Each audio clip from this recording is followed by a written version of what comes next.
वसईच्या माणिकपूर येथील एका इमारतीच्या बंद घरात 3 जणांचे मृतदेह आढळून आले आहेत. रविवारी दुपारी ही घटना उघडकीस आली. गॅस गळती झाल्यामुळे या तिघांचा मृत्यू झाला असल्याची प्राथमिक शक्यता पोलिसांनी वर्तवली आहे. वसई पश्चिमेच्या माणिकपूर परिसरातील नौपाडा येथे आशा सदन नावाची 2 मजली इमारत आहे. रविवारी दुपारी या इमारतीमधून एका घरातून गॅसचा वास येऊ लागला होता. त्यामुळे शेजाऱ्यांनी पोलिसांना माहिती दिली. माणिकपूर पोलिसांनी घराचे दार तोडून उघडले असता 3 तरुणांचे मृतदेह आढळून आले. यापैकी हॉलमध्ये 2 मृतदेह तर एक मृतदेह स्वयंपाकघरात आढळून आला.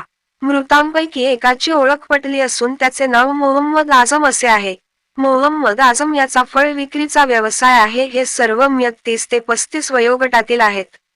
घरातील गॅस सुरू होता, त्यामुळे गॅस गळतीमुळे तिघांचा गुदमरून मृत्यू झाला असावा अशी माहिती माणिकपूर पोलीस ठाण्याचे वरिष्ठ पोलीस निरीक्षक राजू मुले यांनी दिली. आम्ही घराचा पंचनामा केला आहे. प्रथमदर्शनी कुठलीही गोष्ट संशयास्पद वाटत नाही.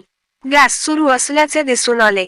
आम्ही मृतदेह शवविच्छेदनासाठी पाठवले आहेत. गॅस सुरू राहिला असावा आणि त्यामुळेच तिघांचा गुदमरून मृत्यू झाला असावा अशी माहिती माणिकपूर पोलीस ठाण्याचे पोलीस निरीक्षक संतोष चौधरी यांनी दिली. मृतांच्या कुटुंबियांना संपर्क करण्यात आला असून हे सर्व उत्तर प्रदेशातील राहणारे आहेत.